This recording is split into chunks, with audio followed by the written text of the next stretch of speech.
Líneas de transmisión. Habíamos visto al principio, cuando hicimos la presentación de la materia, cuál era la finalidad de un sistema eléctrico de potencia. Y lo vamos a repasar nuevamente. En definitiva, es suministrar energía eléctrica, pero con ciertas condiciones, esa energía eléctrica que suministramos. La tenemos que hacer en cantidad y calidad suficiente, con confiabilidad adecuada, al menor costo posible y con impacto ambiental entre límites aceptables. Entonces, entre los elementos de los sistemas eléctricos de potencia que existen para poder llegar a esa finalidad de dicho sistema, están las líneas de transmisión. Y esas líneas de transmisión normalmente en todo sistema eléctrico de potencia están divididas según el nivel de tensión. O sea, tenemos líneas en sistemas de 500 kV, líneas de transmisión en sistemas de 220 y 132 kV, y líneas en niveles inferiores a 132 kV. Y para eso, respetando condiciones en lo que respecta a cantidad y calidad suficiente, hablamos de lo que es los niveles de tensión, o mejor dicho, las caídas de tensión permitida en dichas líneas. O sea, siempre vamos a analizar como que una línea es aquella que transmite energía eléctrica entre dos puntos. Esos puntos normalmente son lo que se denominan estaciones principales o estaciones transformadoras. Y entre ambos extremos vamos a tener o la misma tensión o diferencia de tensión. Entonces, las caídas de tensión a través de la línea están determinadas en el SADI con un máximo del más menos 3% en el nivel de 500, más menos 5% en los niveles de 220 y 132 kV, y más menos 7% en los niveles inferiores a 132 kV. O sea que el comportamiento de nuestras líneas de transmisión no deben violar dichos límites a los fines de mantener el criterio de cantidad y calidad suficiente de energía eléctrica. Inge, eso es en condiciones normales de operación. Bien, bien, buena la acotación. En condiciones que son anormales, una N-1, digamos, algún equipo fuera de servicio, el límite se relaja al más menos 10%. Claro, sí, no sé si todos conocen lo que es el término N-1. No, yo no dije eso. No. No. A ver, Gerardo. Bien, bueno, N-1 se le dice para cuando la red no está completa. En una condición de red N es que todos los equipos que componen la red están en servicio. ¿Sí? N sería el número de equipos del servicio. Del servicio. Sistema. Y N-1 es cuando alguno de estos equipos sale fuera de servicio. Que para CAMESA lo toma como una condición no normal, digamos. Para esa condición no normal, los límites de calidad de servicio, digamos, límites de tensión, la variación de la tensión permite 10%, más o menos 10%. Las condiciones de emergencia serían, ¿no? Hay diferentes estados en la red. Hay condiciones anormales y condiciones de emergencia. Digamos, este sería una condición anormal, el estado de N-1. Una condición de emergencia es quizás que en un estado de condición anormal, vos, además de tener un equipo menos en la red, estés con algún límite sobrepasado. Por ejemplo, una barra con tensión por debajo del 10%, o un equipo que sea una línea, por ejemplo, sobrecargado. Eso sería más una condición de emergencia. ¿Se entendió? Sí, gracias. Bueno, ¿Sería el 10% para cualquier nivel de tensión, para todos los niveles? Sí. Sí.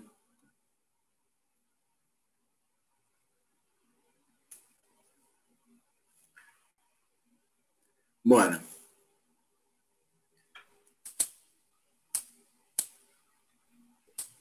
Para empezar a hablar de las líneas de transmisión, tenemos que decir que uno de los grandes problemas de gran importancia en los sistemas eléctricos de potencia es mantener el voltaje en los distintos nodos o barras, dentro de los valores límites especificados según los flujos de potencia en la línea. Esto está relacionado con la filmina anterior, en donde nos decía cuáles eran los límites de tensión en los distintos nodos del sistema eléctrico de potencia. Entonces nosotros acá tenemos lo que es una porción del sistema de 500 kilovolt del SADI, del Sistema Argentino de Interconexión, en donde vemos, ¿no es cierto?, representada una barra que le llaman MAL, que es el nombre de la barra de la estación Malvinas. Después acá tenemos otra barra que le llaman AL, que es la barra de la estación en 500 kilovolts fuerte. La barra de Arroyo Cabral, Rosario Este. Este era... R-Core era Río Coronda. Río Coronda. Gracias, ingeniero. REC, que es Recreo, ahí en Catamarca. Sí. Y bueno, y así sucesivamente. Cuando se realizan los estudios del sistema, uno de esos estudios que se hacen para ver el comportamiento del sistema ante un determinado escenario, es lo que se conoce el estudio de los flujos de potencia. O sea, se determinan cuántos flujos de potencia circulan entre las distintas barras a través de la línea de transmisión que las interconecta. Entonces, bajo esas condiciones de carga y de generación, se determinan las potencias circulantes en la línea y se determinan los valores de las tensiones en las barras. Y se verifica que si se cumple o no se cumple con los límites establecidos para tensiones en barras. Después, ¿qué más tenemos acá? Bueno, el objetivo del estudio de estas líneas de transmisión es decir, entender los efectos que producen sus parámetros eléctricos según la potencia que se transmite y conocer las ecuaciones que relacionan a las tensiones y las corrientes en las mismas. Vamos a encontrar las relaciones entre tensiones y corrientes.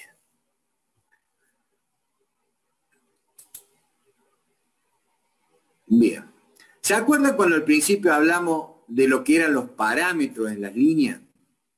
Hablamos, ¿no es cierto?, que las líneas de transmisión estaban caracterizadas por los parámetros eléctricos, de los cuales la resistencia y la inductancia conformaban lo que eran los parámetros longitudinales y que conforman lo que sería la impedancia longitudinal de la línea. Mientras que la conductancia y la capacitancia conformaban lo que era el parámetro transversal de la línea y estaba dado, ¿no es cierto?, por la capacitancia propiamente dicha por la línea y la conductancia de dicha línea. Esos elementos me conformaban lo que era el parámetro transversal. A su vez, las líneas, para poder realizar su estudio o encontrar esas relaciones entre tensiones y corrientes dentro de la línea, se clasifican por su longitud. Clasificándola de esta manera, se denomina corta longitud cuando las líneas tienen menos de 80 kilómetros o 50 millas de longitud, para sistemas de 50 a 60 Hz. Las de media longitud, aquellas líneas que están en el orden entre los 80 y los 240 kilómetros. Y las de larga longitud, a las que tienen más de 240 kilómetros. ¿Y esto por qué se hace esta clasificación? Porque hay algunos parámetros que en función de la longitud de la línea, dejan de tener preponderancia o empiezan a tener preponderancia, según para qué lado lo veamos. Como ser la conductancia normalmente en los sistemas eléctricos de potencia en la línea de transmisión es un elemento que no lo consideramos, no lo tenemos en cuenta. La conductancia como parámetro transversal, ¿no es cierto? O sea que los estudios lo hacemos sin considerar la conductancia transversal. Pero sí la capacitancia, y a la cual ya hemos aprendido a calcularla para la línea de transmisión y para los cables. Ese parámetro, capacitancia, en líneas de corta longitud, prácticamente no tiene importancia. Por lo tanto, cuando nosotros hagamos los cálculos para encontrar las relaciones entre tensiones y corrientes de las líneas de corta longitud, vamos a ver que el despreciar la capacitancia prácticamente no tiene, que si la tuviéramos que considerar. O sea, no vamos a hacer ejercicio para calcular cuánto es con capacitancia y cuánto es sin capacitancia. Directamente vamos a hacer ejercicio de líneas cortas en donde no consideramos la capacitancia. Y a su vez, no solamente que no la vamos a considerar, y vamos a considerar lo que son lo que es la impedancia longitudinal conformada por la resistencia y la inductancia, estos parámetros que vamos a considerar, los vamos a considerar concentrados en la línea. ¿Qué significa concentrado en la línea? Que yo voy a tener una tensión en un extremo, otra tensión o igual en el otro extremo, y una corriente que circula a través de esa impedancia longitudinal. Ahora, esa impedancia longitudinal, como sabemos, no está concentrada en un punto de la línea, sino que físicamente esa impedancia está distribuida a lo largo de la línea. Tal es así que cuando nosotros veíamos el parámetro eléctrico resistencia y el parámetro inductancia, para poder determinar el valor total de inductancia o total de resistencia por fase, multiplicábamos el parámetro específico de cada uno de ellos por la longitud de dicha línea.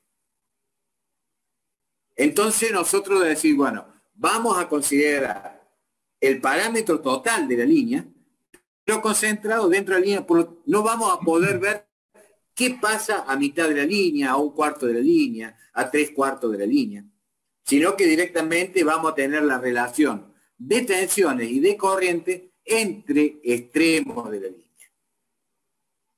Ahora bien, cuando comenzamos a ver líneas un poco más largas que las cortas, ya comienza a aparecer con un poco más de preponderancia el elemento capacitancia, en donde ya no podemos despreciarlo. Entonces, en líneas de mayores de 80 kilómetros, el efecto de capacitancia también lo tenemos que tener en cuenta. Pero también vamos a tener el mismo fenómeno que la impedancia longitudinal. Lo vamos a tener concentrado en la línea. Y de acá que surgen dos posibilidades. Los podemos concentrar con su semi-admitancia en cada uno de los extremos de la línea, o con su admitancia total en el punto medio de la línea. O sea, conformando un modelo de circuito pi o un modelo de circuito T para resolver el mismo matemáticamente. Normalmente para la línea de transmisión, el circuito adoptado es el circuito pi. Se reserva casi siempre el modelo matemático para resolver por medio del circuito T lo que es el estudio de los transformadores. Ahora bien, hasta ahora tenemos que las líneas cortas, impedancia longitudinal es lo único que tenemos en cuenta como parámetro concentrado. En líneas medias, agregamos, ¿no es cierto?, que tenemos que tener en cuenta el parámetro capacitancia, pero también lo agregamos como parámetro concentrado. Y ahora vienen las líneas largas. Ya las líneas largas tienen un tratamiento más específico. Se lo hace, ¿no es cierto?, al estudio a través de lo que se conoce como ecuaciones de líneas largas, en donde los parámetros ya no están concentrados, sino que los parámetros los vamos a analizar de manera distribuida a lo largo de la línea. O sea que vamos a poder saber el comportamiento de la línea, o sea, va a saber, poder averiguar el valor de la corriente y de la tensión en cada punto de la longitud de la línea. Centrado, porque si es modelo pi es parámetro concentrado, pero lo adaptamos para que los cálculos den aproximadamente igual que el cálculo de parámetro distribuido. Eso es lo que vamos a ver también en líneas largas. Una aclaración, Inge. Sí. Según los autores, de los que puedan leer, muchas veces esta clasificación también la hacen de acuerdo al nivel de tensión. O sea, en línea corta dicen de no menos, digamos, por debajo de 80 kilómetros, pero también por debajo de 40 kilovolts. Líneas medias también dice por debajo de 250 kilómetros, pero por debajo de 220 kilovolts. Y así, para líneas largas, por arriba de 220 kilovolts y por arriba de 240 kilómetros. Claro. Esto es, si yo tengo una línea de 100 kilómetros de 500 kilovolts, y más vale que le voy a tener en cuenta la capacitancia. O sea, la voy a tener que analizar. Y todo va a depender. Porque, ¿para qué me puede ser útil calcular los valores de tensión en distintos puntos de la línea? Y que en su momento pasó. Yo no sé si podés contar, Jorge, un poco la experiencia cuando se instaló o se proyectó instalarse, como es la última de estación de Arroyo Cabral. ¿Qué por la aislación, profe? No. A ver, Jorge, Dean, ¿me escuchás? Sí, te escuché, Carlos, pero no entendí qué es lo que querés que Claro, cuente. si le podés explicar un poco la experiencia de qué tuvieron que hacer ustedes para poder decir, bueno, determinar la instalación de Arroyo Cabral ahí. ¿Hicieron un cálculo como línea corta? ¿O para determinar la tensión que tenía en esa zona, qué hicieron? ¿Un cálculo como línea larga? Y Arroyo Cabral está a casi 200 kilómetros de Rosario, Claro. siendo que el flujo es preponderantemente desde Rosario. Y está a unos 80 kilómetros de Almafuerte, según, si no me falla Gerardo. También Gerardo vos tenés más precisión que yo por eso. Está bien, Jorge, suponete que hablemos de una línea de 300 kilómetros entre Rosario y Almafuerte, Sí. en su momento. O sea que suponete que estaba a 100 de Almafuerte y a 200 de Rosario. Tranquilamente se podría haber analizado como dos líneas en pi. ¿Por qué? Porque quedaban dos líneas de media tensión, de mediana longitud. Una de 200 y otra de 100. Pero no se puede hacer un cálculo de qué tensión voy a tener en ese punto a través de un modelo simplificado de parámetros concentrados.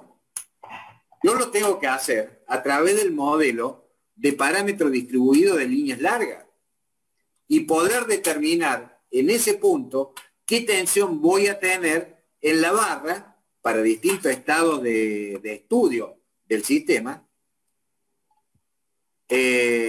para poder instalar ahí una estación transformadora.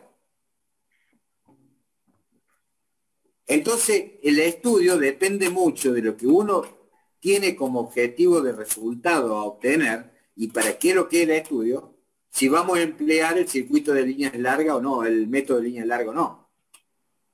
No, o sea, que no es tan cerrado esto de que sí o sí, para tal longitud lo vamos a estudiar bajo este modelo y para tal longitud de tal otro.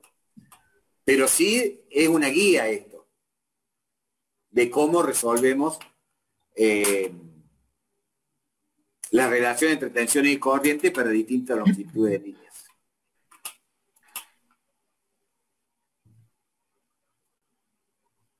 Bueno, esto es un poco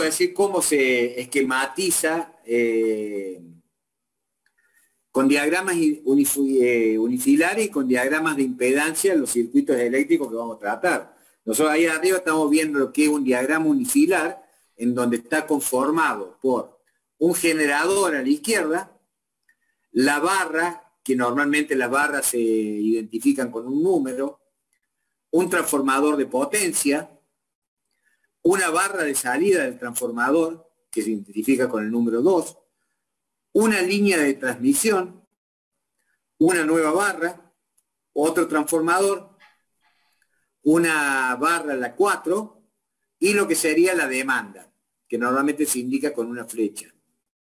Demanda o carga. Ahí estamos viendo, ¿no es cierto?, una representación unifilar de una línea de transmisión metida dentro de un trozo del sistema eléctrico de potencia. Y después tenemos los diagramas de impedancia, que son aquellos que vamos a tener que estudiar para analizar el comportamiento de dicho sistema. Y acá nosotros estamos viendo ahora el generador. ¿Por qué elemento lo vamos a modelar? Por una FEM con una impedancia propia del generador. Después tenemos la barra 1. A continuación, la impedancia del transformador. La barra 2.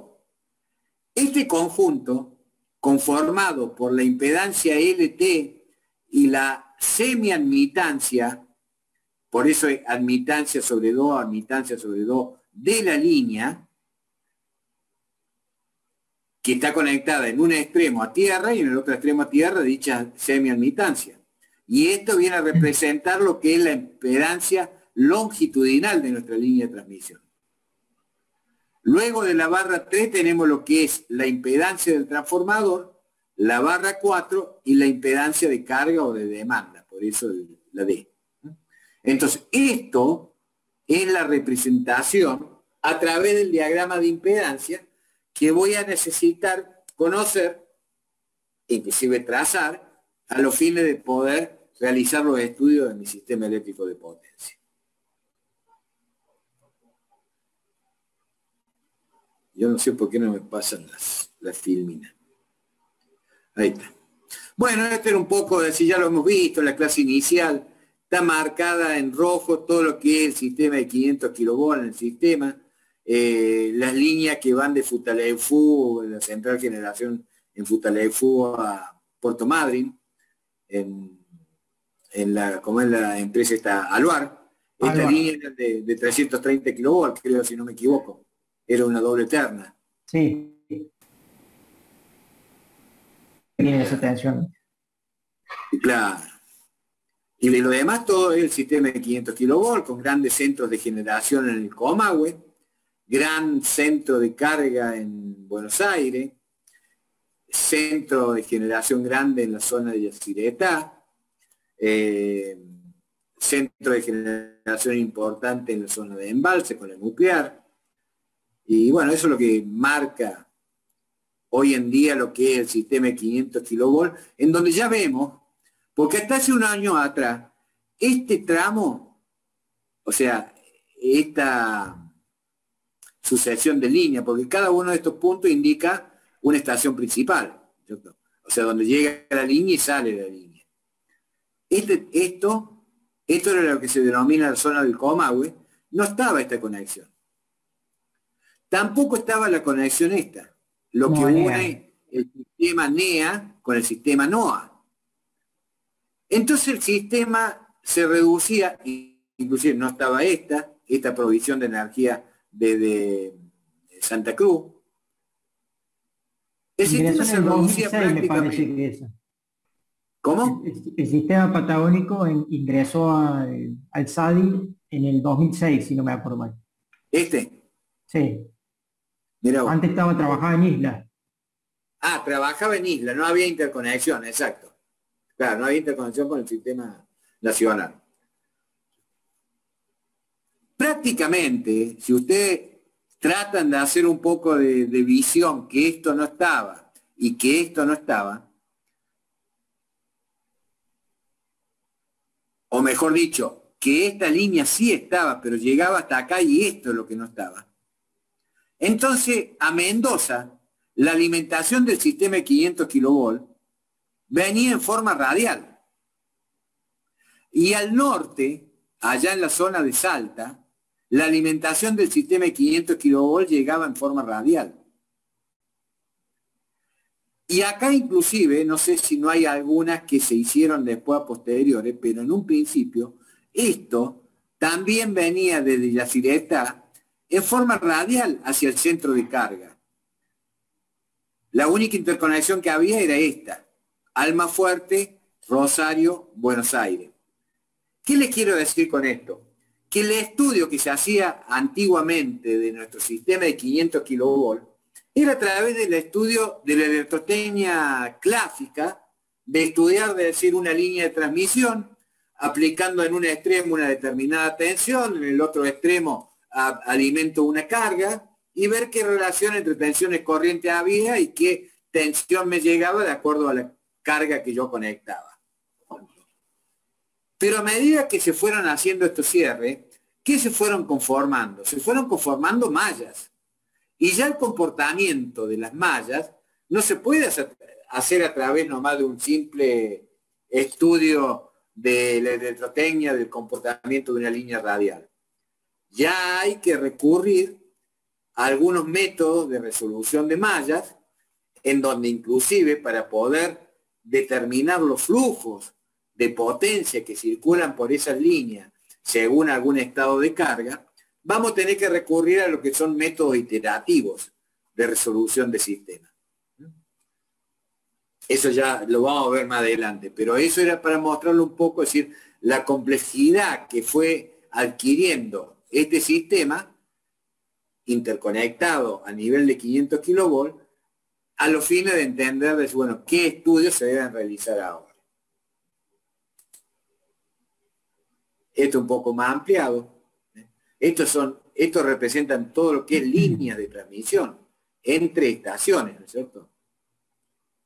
¿Ves? Todo esto son líneas de transmisión entre estaciones. Bien. Nosotros, ¿cómo vamos a hacer los estudios? Vamos a hacer los estudios basados en que nuestros sistemas son sistemas trifásicos, equilibrados, simétricos. La simetría viene del punto de vista de la generación. O sea, vamos a generar tres tensiones simétricas entre sí, o sea que van a estar desfasadas 120 grados entre sí. De ahí nuestra simetría. ¿Y por qué balanceado? Porque vamos a alimentar cargas que cada una de sus fases van a consumir la misma potencia. Por lo tanto, nos van a determinar cargas iguales en cada una de sus fases, desfasadas 120 grados entre sí. Entonces, si un sistema simétrico alimenta un conjunto de cargas equilibradas, vamos a obtener que a través de las líneas de transmisión que une la generación con la carga, van a circular corrientes que me van a producir el mismo efecto en una de las fases que en las otras dos, simplemente desfasadas 120 grados.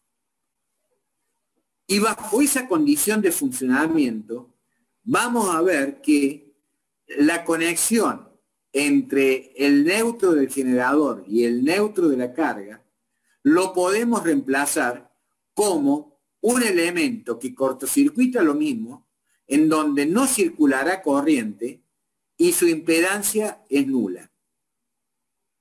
Por lo tanto, bajo esas condiciones de funcionamiento, vamos a poder hacer el estudio, en vez de a través de esquemas eléctricos trifásicos, lo vamos a hacer a través de equivalentes monofásicos, en donde a nuestro generador lo modelaremos como una fuerza electromotriz en serie con una impedancia propia del generador por fase, más la impedancia longitudinal de la línea, más la impedancia de carga. Eso es el modelo que vamos a utilizar para analizar lo que se conoce como líneas de corta longitud. Inge, un bocadillo Sí. nada más. Hay una característica que tienen que tener tanto las líneas de corta, de media y larga longitud, que nos permite a nosotros terminar modelando un sistema equivalente monofásico de esa línea. Esa característica genera que la línea sea simétrica. ¿Sí? Además de la generación ser simétrica y la carga ser equilibrada, nosotros tenemos que tener una característica en la línea que nos permite que el resultado sea simétrico. ¿Qué creen ustedes que sea esa característica? La conexión a tierra. No, la conexión a tierra es que... Constructivo para mí. Bueno, ahí no sé quién fue el que dijo transposición. La correcta es transposición. Nosotros cuando transponemos la línea, hacemos que sean equilibrados, digamos, las caídas de tensión en cada una de las fases, digamos. Y si la conexión a tierra, teniendo el sistema equilibrado y simétrico, hace que no haya circulación de esa corriente por tierra. Pero en sí, la línea, en el conjunto de la línea, lo que nosotros debemos tener es que sean líneas transpuestas, ya sea corta, media o larga longitud, para que se cumpla la condición de poder trabajar con un equivalente monofásico. Claro. Supongamos, ¿no es cierto?, que la condición o la consideración que hizo el ingeniero, para que se pueda cumplir que yo acá, esta impedancia longitudinal, la llame R y la llame L, y que acá también la llame R y la llame L, y que acá también la llame R y la llame L, es que esta línea sea transpuesta o tenga una disposición equilátera. O sea que la resistencia y la inductancia por fase sean igual entre ambos extremos a las tres fases. ¿Se entiende? O sea que tenga una impedancia aparente igual en las tres fases. Si no, voy a tener corriente distinta en esta fase, corriente distinta en esta fase y corriente distinta en esta fase. Una de las formas también de visualizar ese circuito equivalente es decir, ya verlo al extremo de suministro, por eso el subíndice S. Hay otros autores que a este extremo lo denominan extremo transmisor, que también lo vamos a ver bastante ese concepto en líneas largas. Se maneja más en líneas largas el extremo transmisor y el extremo receptor. Pero algunos autores lo llaman I sub S, que es la corriente que sale del extremo de suministro. B sub S es la tensión que tengo aplicada en el extremo de suministro. Acá dice un generador, pero en definitiva acá lo que es, esto está representando una fuente de tensión. O sea, yo tengo una fuente que me alimenta la línea con una determinada tensión. Y de esa fuente sale una corriente de suministro I sub S. Profe, ahí sería como un cuadripolo. Sí, y por eso también después vamos a analizar el comportamiento de las líneas de mediana longitud bajo el comportamiento de un cuadripolo.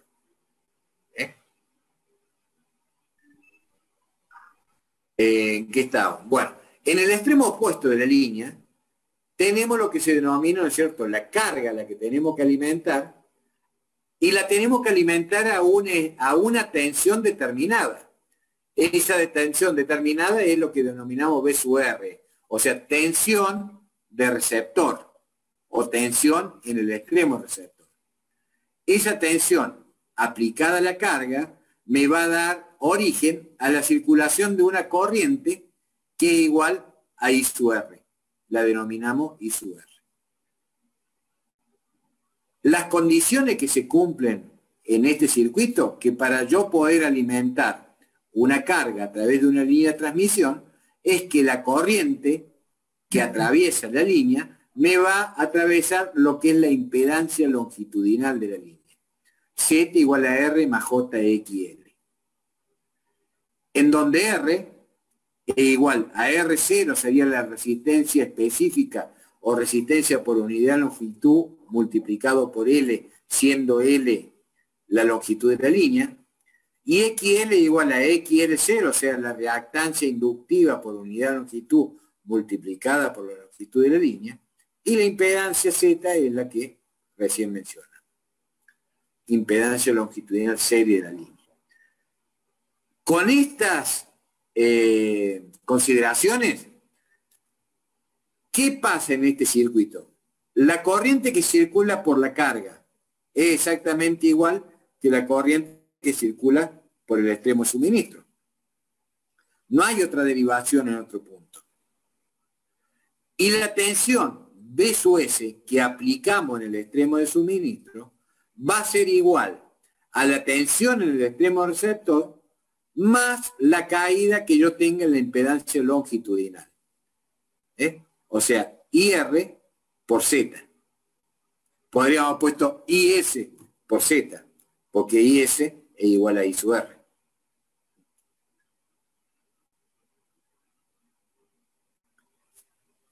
Ahora vamos a analizar distintos tipos de comportamiento de esta línea de transmisión bajo distintos estados de carga en el extremo receptor. Lo que sí tenemos que poner una condición para poder efectuar la comparación entre los distintos estados de carga es que tenemos que tener un elemento que sea nuestra referencia. Y nuestra referencia es la tensión en el extremo receptor. ¿Y por qué es nuestra referencia?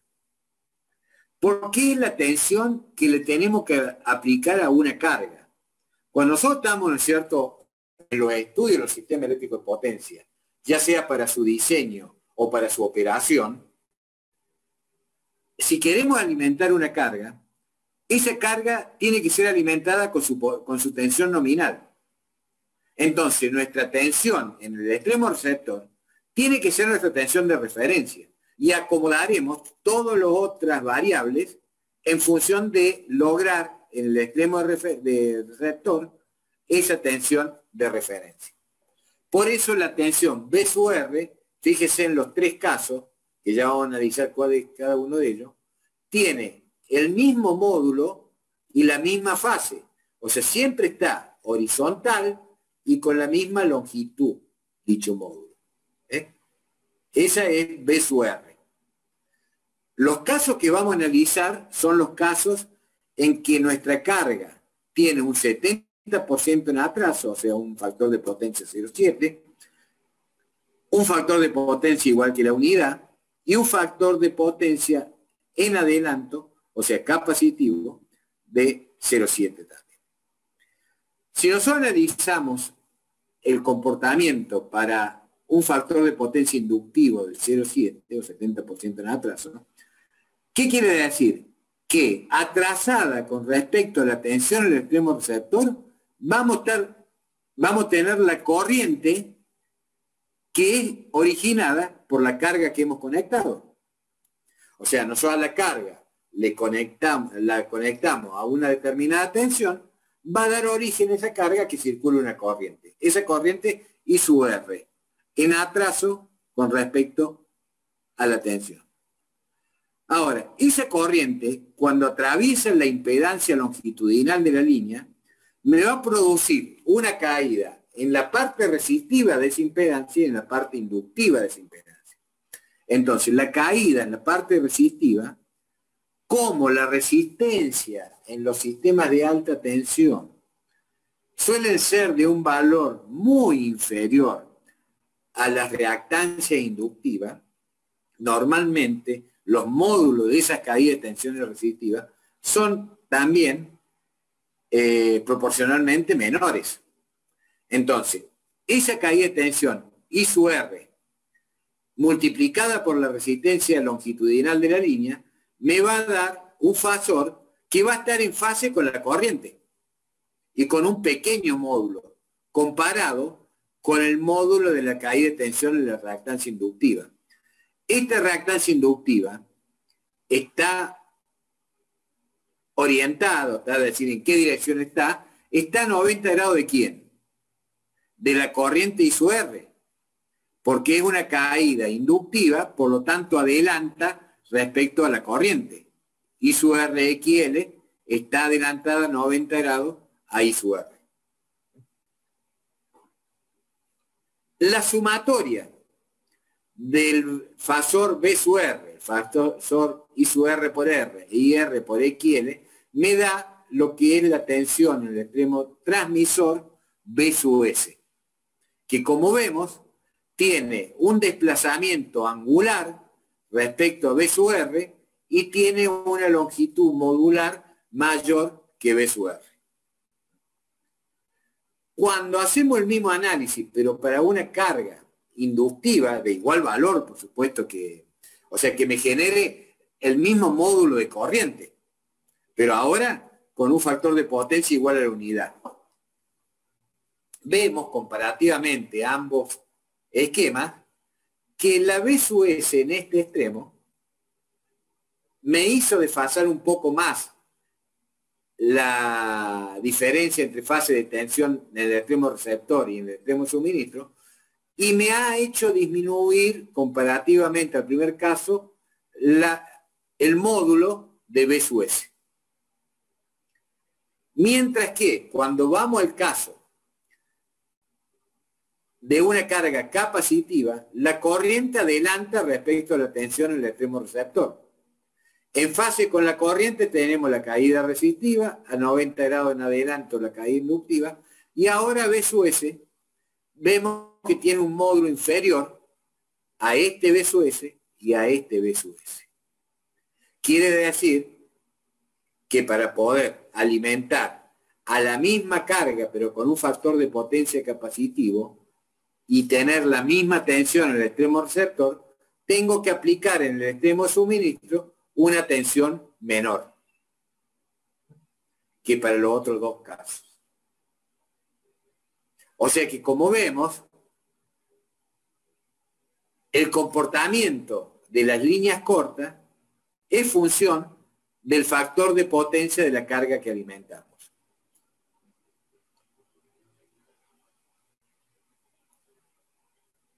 El concepto de caída de tensión. O sea, hay varios conceptos. Yo podría decir que la caída de tensión, cuando nosotros estábamos viendo recién el diagrama equivalente, la caída de tensión en definitiva, en esta línea, la puedo calcular como la corriente que circula por la impedancia longitudinal. Eso sería una caída de tensión. O también la puedo calcular por la diferencia de tensión que tengo en el extremo receptor con respecto al extremo suministro. O sea, B sub S menos B sub R. O sea, todo depende de qué querramos hacer en el cálculo. Entonces existe el concepto de lo que es caída de tensión modular. En definitiva, si yo mido la tensión en dos extremos de la línea de transmisión, o sea, mido la tensión en el extremo transmisor y en el mismo instante mido la tensión en el extremo receptor, y a esa diferencia de tensiones, o sea, a esas tensiones, la hago como diferencia, o sea, B sub S módulo menos B sub R módulo, voy a obtener lo que se conoce como delta B o caída de tensión modular. Que en definitiva, si yo a este B sub S lo desplazo con un radio, con centro en O, haciendo un arco de circunferencia y módulo B sub S, voy a llegar a que B sub S ocuparía esta posición. La diferencia entre B sub S y B sub R sería el módulo de B sub S menos B sub R. Ahora bien, delta suele ser en las líneas de transmisión de un valor pequeño. Por lo tanto, yo puedo llegar a un valor aproximado de la caída de tensión teniendo en cuenta la corriente en el extremo receptor, la impedancia longitudinal de la línea y el factor de potencia de la carga, que es lo que habíamos visto recién, que el comportamiento de la línea dependía del factor de potencia de la carga. Entonces, esta proyección E es muy pequeño, porque delta es pequeño. Y si yo analizo ahora la caída de tensión resistiva y la proyecto sobre el eje horizontal, o sea, en la misma dirección que B sub R, voy a hacer I sub R por coseno phi y obtengo este segmento. A su vez, si esto es phi, y acá tengo 90 grados entre esto y esto también es phi. Y la proyección de esta caída en el eje horizontal me va a dar este segmento. Entonces yo puedo hacer las siguientes consideraciones. Que la caída de tensión aproximada, porque la verdadera caída de tensión es la modular esta, pero esta aproximada la voy a tomar como que, como IR por R sería este módulo por el coseno de phi, para obtener esto. Más IR por XL por el seno de phi, para obtener esto. Entonces ahora, esto más esto me viene a dar la caída de tensión entre B sub S y B sub R, o caída de tensión ficticia, la podríamos llamar, o aproximada. Si yo agrupo términos acá, puedo decir que esa caída de tensión la puedo tratar como IR por R coseno de phi más XL seno de phi. Y tomando valores por unidad de longitud, tenemos que esa caída de tensión aproximada IR por L, y acá tenemos R0 por coseno de phi más XL0 seno de phi, siendo L la longitud de la línea. Esta fórmula, ¿a alguno le suena familiar? ¿Alguno que haya tenido que trabajar en alguna oportunidad con normas de PEC?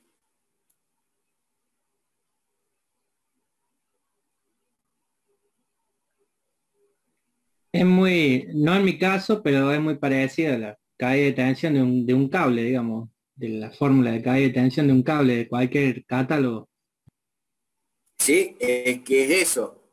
Y en EPEC, ¿a través de qué normativa lo tienen implementado esto? A través de una carta técnica.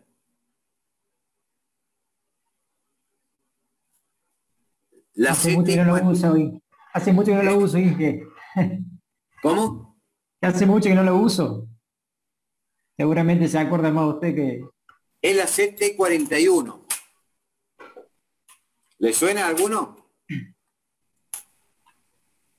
Inclusive, esta fórmula es una fórmula también que se supo en su momento estaba aplicada en la...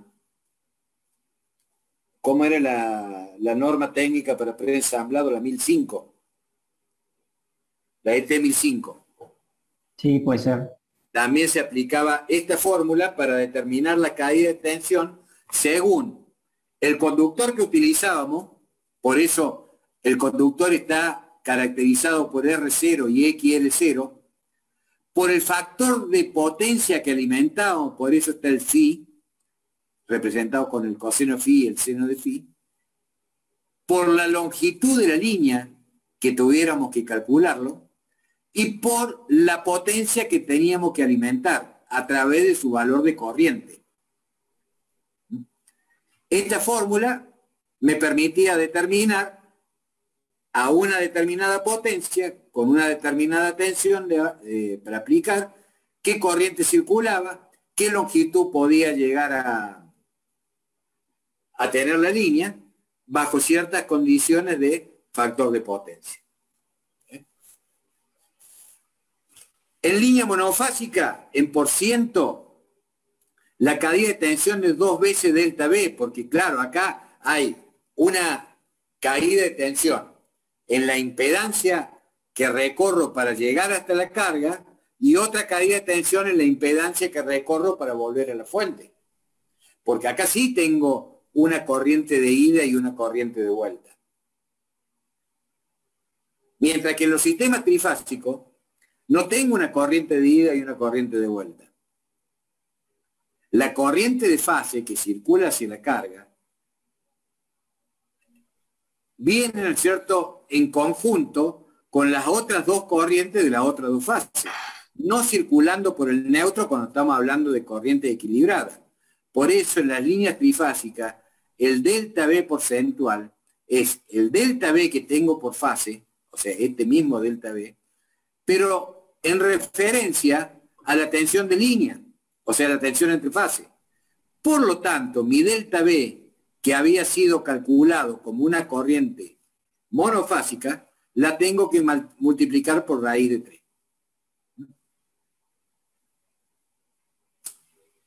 No que dice, delta B no había sido calculado como una corriente, sino lo habíamos calculado a través de una corriente que circula por la fase. Si no vamos a decir una delta B calculada como una corriente, no es así. Era para ver si estaban despiertos, pero me parece, no quiero ni preguntar en este momento en qué sueño están. ¿Me van siguiendo? Sí, profe. ¿Sí? ¿Seguro? ¿No están cansados? Facilitar la carta técnica, mejor. Si puede después facilitar la carta técnica. No la tengo más. Eso lo hacía cuando trabajaba. No la tengo más. La carta técnica es T41. No sé si en el yo calculo que está en vigencia todavía. En internet no la conseguí. No la conseguí en internet. ¿No la consiguieron? Bueno, ya me voy a poner en campaña a ver si... Ahí la pasé por el grupo de WhatsApp. ¿Quién habló? Ahí la pasé por el grupo de WhatsApp, un link que tenía la CT41. Ah, qué bueno. ¿Perezotti fuiste? Sí. Bueno, gracias, Perezotti. Muy amable. Bueno, ¿alguna duda hasta acá? Ingeniero, una pregunta. Sí. Dijimos que la tensión en el sistema interconectado no podía variar dentro de un porcentaje, ¿no? Y sin embargo acá la tensión en el extremo generador varía según el factor de potencia de la carga, porque aumenta o disminuye el módulo. Sí. Y eso ¿por qué, digamos? ¿Eso está bien? No, casualmente, cuando nosotros hacemos los estudios de los sistemas, vamos a tener que tomar los recaudos para que esa caída de tensión que nosotros calculamos a través de estos sistemas, ¿no es cierto?, no superen los límites que me establece el sistema SADI. O sea, con esto yo voy a hacer el estudio de cuánto es mi diferencia de caída de tensión, o esto. Pero voy a tener que alimentar el extremo transmisor con tal tensión para que el extremo receptor no viole los límites. Por eso yo parto de que conozco la tensión en el extremo receptor y lo que calculo es con qué tensión tengo que alimentar la línea para que me llegue la tensión que está dentro de los límites. Claro, o sea, se controla en el extremo receptor. El porcentaje ese que usted había planteado en las filmes anteriores.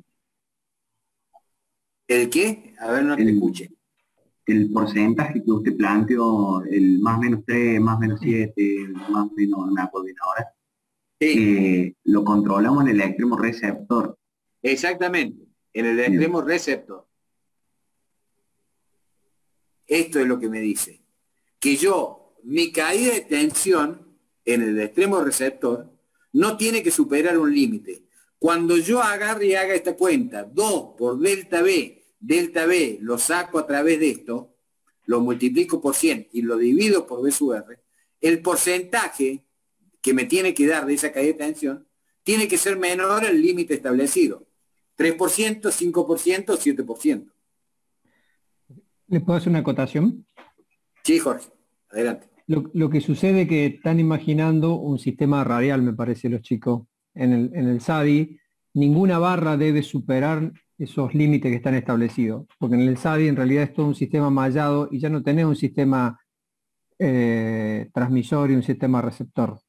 Tenés cargas y generadores en todas las barras. Entonces, todas las barras del SADI deben cumplir con ese parámetro de tensión. 500 kV más menos 3, 132 más menos 7%. ¿Me explico? O sea que ese porcentaje sería entre barra y barra, digamos. No. En la barra, la tensión en módulo no debe de 500 kV más menos 3%. En la barra. ¿Y a dónde ¿Cómo lográs eso? Que haya esa tensión dentro de los límites. Bueno, ya será dentro de lo que es la operación del sistema. Vos vas a tener que controlar tensiones en algunos puntos para que en esa barra, si está fuera de los límites, se ubique dentro de los límites. Lo que nos lleva muchas veces a tener que compensar. Claro. ¿Sí? Para la carga es muy inductiva. Claro, la carga es muy inductiva, vas a poner capacitores para evitar que la caída de tensión en el extremo receptor sea muy grande. Por ejemplo, si fuese transmisor receptor nada más. Fíjense en esto. Yo estaba en este estado de carga, ¿no es cierto? Y estaba alimentando una determinada carga. Tenía que tener en el extremo suministro esta tensión. Si yo ahora compenso esta carga, la hago menos inductiva, o sea, la hago, es más, la hago de coseno phi igual a 1. Fíjense que yo tengo que alimentar con una tensión menor ahora el extremo receptor. Esta barra, B sub S, a lo mejor estaba fuera del límite. Estaba por arriba del 5% de ese sistema, cuando el límite era el 5. Y a lo mejor yo, habiendo compensado la carga de llevarla a un factor de potencia igual a 1, hago que la tensión en el extremo de suministro, o sea, en el otro extremo de la línea, entre en límite.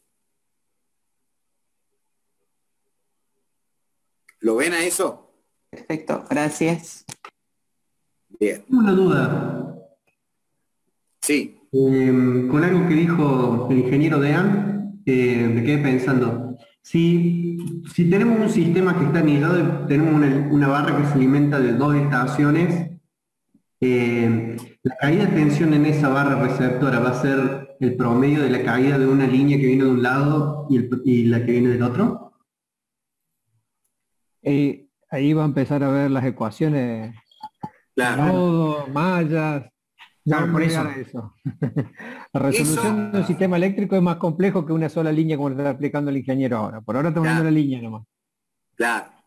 Ahora estamos analizando el comportamiento de una línea corta, en donde no tiene capacitancias modeladas, la capacitancia propia de la línea.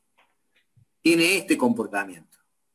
Es más, ahora vamos a ver un nuevo concepto. Hasta ahora hemos visto el concepto de caída de tensión modular.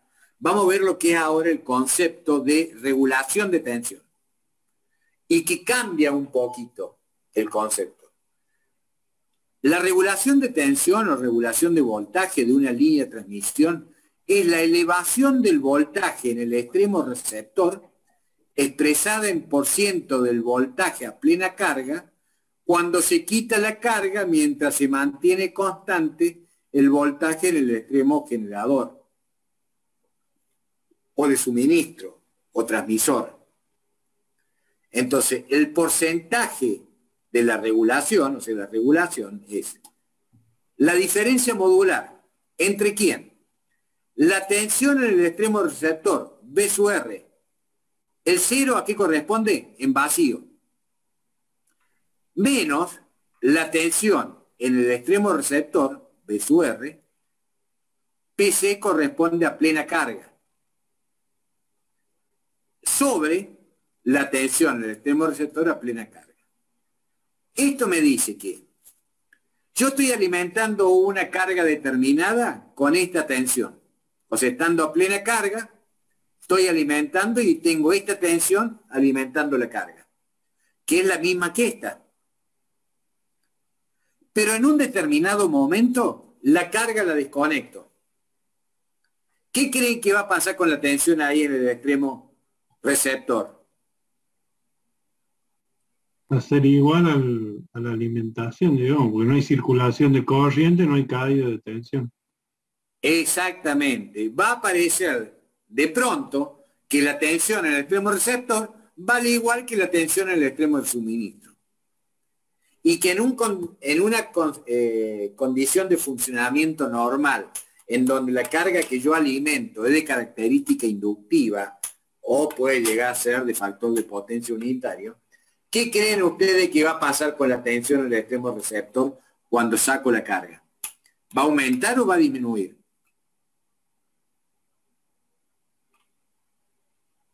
Cuando saca la carga y depende de la carga, ¿no es cierto? Claro, saqué la carga de característica inductiva, o sea, estoy alimentando una carga de característica inductiva. La saco la carga. ¿Qué va a pasar con la tensión en el extremo transmisor? Va a aumentar. Va a aumentar. ¿Por qué? Volvemos al estudio este es nuestro caso. Estoy alimentando una carga de característica inductiva. Cuando yo esta corriente I sub R desaparezca, ¿cuál es la tensión que me va a aparecer en el extremo receptor? B sub S. B sub S. B sub S, que es mayor que B sub R. Entonces, en esta expresión, este valor es mayor que este. Por lo tanto, esta diferencia es positiva.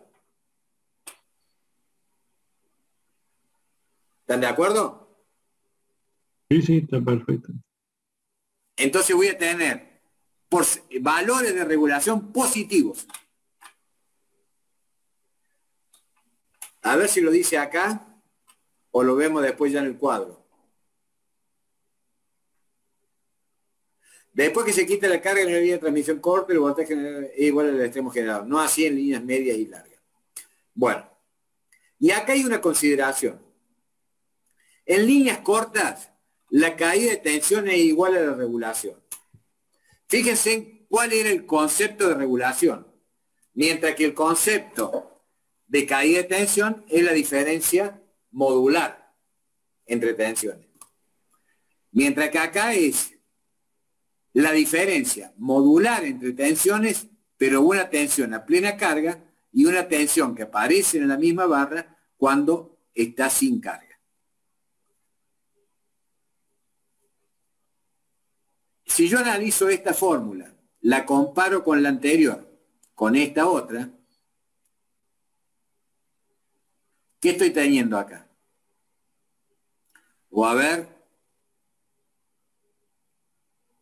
Sí, acá está. Delta B. ¿Qué es lo que es delta B? Delta B es B sub S menos B sub R. Si yo reemplazo delta B acá por este término, me queda B sub S menos B sub R sobre B sub R. Y acá en la regulación, ¿qué es lo que es? En vez de ser B sub S, es tensión en el extremo receptor en vacío, que dijimos que era igual a B sub S. Entonces, y B sub R a plena carga es B sub R. Entonces, la caída de tensión y la regulación en líneas cortas son iguales. Ya vamos a ver en media tensión que no pasa lo mismo. Si hacemos un ejemplo de líneas cortas, consideramos el extremo generador una impedancia longitudinal y una carga, y los datos corresponden a un conductor de aluminio de 240 milímetros cuadrados, 50 kilómetros de longitud, la corriente que circula por la línea de 200 amperes y la tensión en el extremo receptor de 76 kilovolts, se considerarán tres casos de carga: coseno phi 1, coseno phi más menos 0,8. Inge, si quiere, esta parte podría pasarse, total lo vamos a ver mañana en el práctico también. Perfecto. Ejemplos similares. Pero fíjense, simplemente esto. Este estudio lo hacemos para un caso de coseno phi 1 y coseno phi más 0,8 y menos 0,8. Llegamos a una a una tabla, resumen de resultados, en donde la regulación, en el caso de coseno phi 0,8 capacitivo, es negativa. Y en el caso de coseno phi 0,8 inductivo, es 4,47% positiva. O sea que, si una línea tiene 15% de regulación y otra tiene 5% de regulación, ¿qué creen ustedes? ¿Qué línea tiene mejor regulación? ¿La del 15% o la del 5%? La del 5. Menos combustible en la máquina. A ver, Chicarelli. La de 5. Porque ¿por qué? Y tendríamos que darle menos combustible a la máquina para alcanzar el valor de tensión que requiere la carga.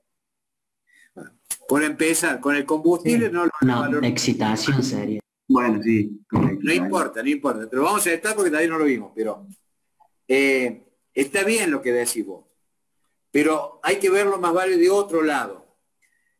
Una línea de un 15% de regulación comparada con una línea del 5% de regulación tiene un comportamiento para nuestro sistema más negativo. ¿Por qué? Porque quiere decir que si la carga esa se me escapa, a mí la tensión se me sube en esa barra un 15% y me viola el límite. A lo mejor si yo estoy en el sistema que me permite un 7%, me viola el límite de la tensión fijado para esa barra. Mientras que la línea que tiene una regulación del 5%, quiere decir que si se me escapa la carga que estoy alimentando, la tensión va a subir solamente un 5%, o sea, dentro del 7% permitido. Entonces, a mí me conviene tener líneas de bajo valor de regulación.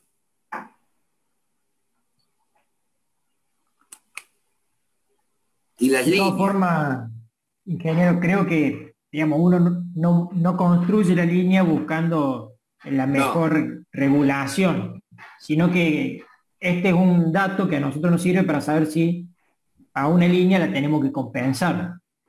¿Sí? Imagínense una línea de 500 kilovolts en donde nosotros abrimos un extremo y esa tensión llega al 15%, o sea, tenemos un aumento de la tensión en el extremo receptor del 15%. Lo más probable es que dañemos algún equipo. Entonces, es un factor que nosotros dice, ojo, que esta línea tenemos que compensarla. Nunca puede quedar en vacío el circuito abierto. Entonces, ahí es donde podemos nosotros poner un bobinado, ¿sí? Una bobina de compensación en el extremo de la línea. O sea, esa tarea puede llegar a ser una tarea de operación que de pronto tienen que hacer un mantenimiento en la estación y tienen que la tienen que dejar sin carga. Entonces, cuando la dejan sin carga, ustedes ya saben de antemano que hay esa línea que va a quedar energizada, va a quedar aumentando la tensión en un 15%. Entonces ya saben que previo a sacar la carga, tendrán que compensar de alguna manera para que la tensión en el momento en que saquen la carga no aumente un 15%, sino que aumente solamente un 7 o un 5, lo que tenga permitido. Ahora bien, viendo que nosotros podemos tener valores de regulación positivos, nulos o negativos, va a haber un determinado valor de phi, un determinado valor del ángulo del factor de potencia, que me va a hacer que la tensión en el extremo transmisor sea igual que la tensión en el extremo receptor. O sea que la caída de tensión modular sea 0. Y se determina a través de esta fórmula, en donde θ es el argumento de la impedancia longitudinal. Estos son los valores valor de corriente, valor en el extremo receptor de la tensión, la impedancia longitudinal. No tenemos el desarrollo de esa fórmula para llegar hasta ahí, pero es una fórmula utilizada. La regulación mejora, o sea, disminuye. Mientras menor sea, mejora, al aumentar el factor de potencia de característica inductiva. La regulación se hace cero, B sub S igual a B sub R, para un determinado coseno phi capacitivo, que es este phi.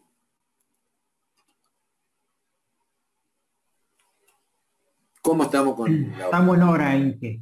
Capaz que tengamos que empezar mañana con los bueno, sí, mañana queda el comportamiento de lo que es las líneas medias, en donde ahora ya a un circuito como el que teníamos recién le agregamos los capacitores en los extremos del circuito y lo analizamos como un circuito pi.